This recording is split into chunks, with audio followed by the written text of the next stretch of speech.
Hello बच्चा लोग, मैं हूं तरुणी Verma from me in coaching classes और हम कवर कर रहे हैं बिजनेस लॉ, जिसमें हम अब आज के लेक्चर में ये देखेंगे कि अगर आपको किसी भी कॉन्ट्रैक्ट को वैलिड कॉन्ट्रैक्ट बोलना है तो उसके लिए कौन कौन से एलिमेंट्स आपको चाहिए होंगे। ठीक है, सबसे पहली बात, जो एसेंशियल ऑफ वैलिड कॉन्ट्रैक्ट है, ये आपके कौन से सेक्शन में कवर किया जाता है? ये आपका कवर किया जाता है सेक्शन नंबर 10 में। ठीक है, अब हम वो पॉइंट्स देख लेते हैं।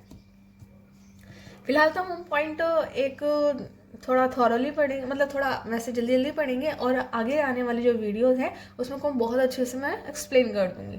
ठीक है, फर्स्ट एग्रीमेंट। मैंने आपको ऑफर के स्टेजेस बताए थे, सॉरी ऑफर कह रही हूँ, कॉन्ट्रैक्ट के मैंने आपको स्टेजेस बताए थे। Offer, acceptance. ठीक है, हमारे एग्जाम्पल में क्या था, कॉन्ट्रैक्ट बनने के लिए सबसे पहले ऑफर दिया, एक्सेप्ट किया, हो गया प्रॉमिस, प्रॉमिस के बदले फिर क्या हुई हमारी कंसिडरेशन, उसके बाद हमारी एक्सेप्टेंस हो गई, एग्रीमेंट हो गया। और एग्रीमेंट को जब लीगली बाउंड कर दिया गया, लॉ उसको फोर्स करेगा, तो ये क्या कहलाएगा? कॉन्ट्रैक्ट। ये क्या कहलाएगा? कॉन्ट्रैक्ट। ये क्या कहलाएगा? ये कहलाएगा कॉन्ट्रैक्ट। Deal done.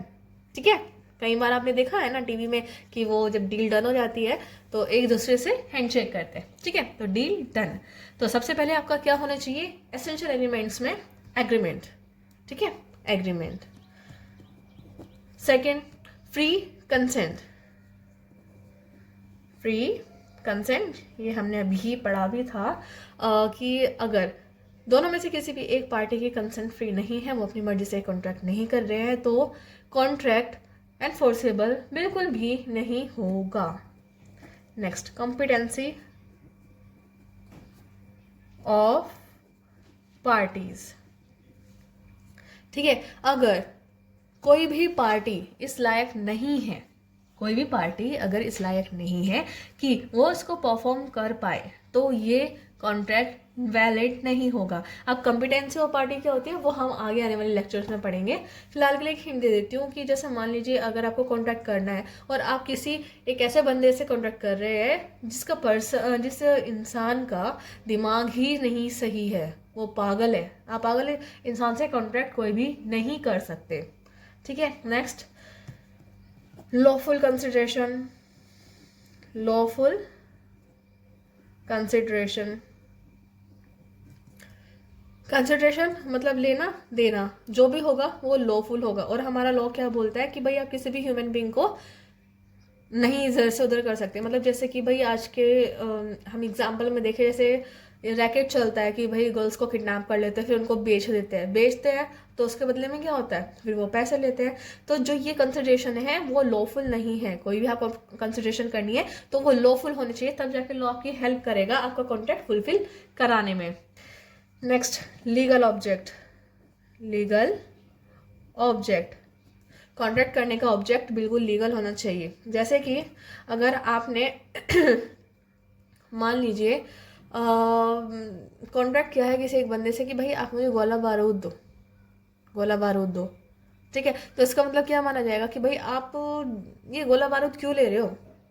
ह्यूमैनिटी को नुकसान पहुंचाने के लिए ले रहे होंगे, या फिर नेशनल सिक्योरिटी को नुकसान पहुंचाने के लिए। वैसे अगर कोई भी नॉर्मल इंसान, उसको गोला बारूद की जरूरत नहीं पड़ेगी, नहीं पड़ती है ना।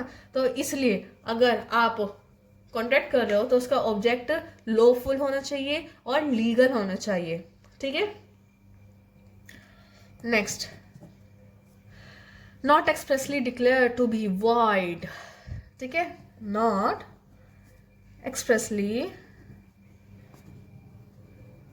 Declared to be void. भाई कोई भी ऐसा काम को मत करो कि जिससे बाद में आपका आगे चल के कॉन्ट्रैक्ट क्या हो जाए कि वॉइड हो जाए। वॉइड और वॉइडेबल क्या होता है वो हमने लास्ट लेक्चर में कवर कर लिया था।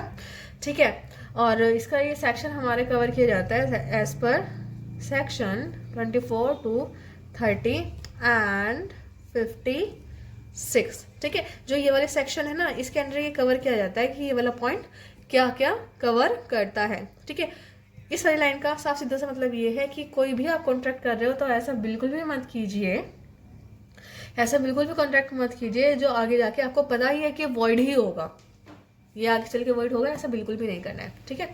सो गाइस, इसी के साथ हमारा आज का ये वाला लेक्चर कंप्लीट होता है। मिलते हैं आपसे नेक्स्ट लेक्चर में। Till then, thank you and take care.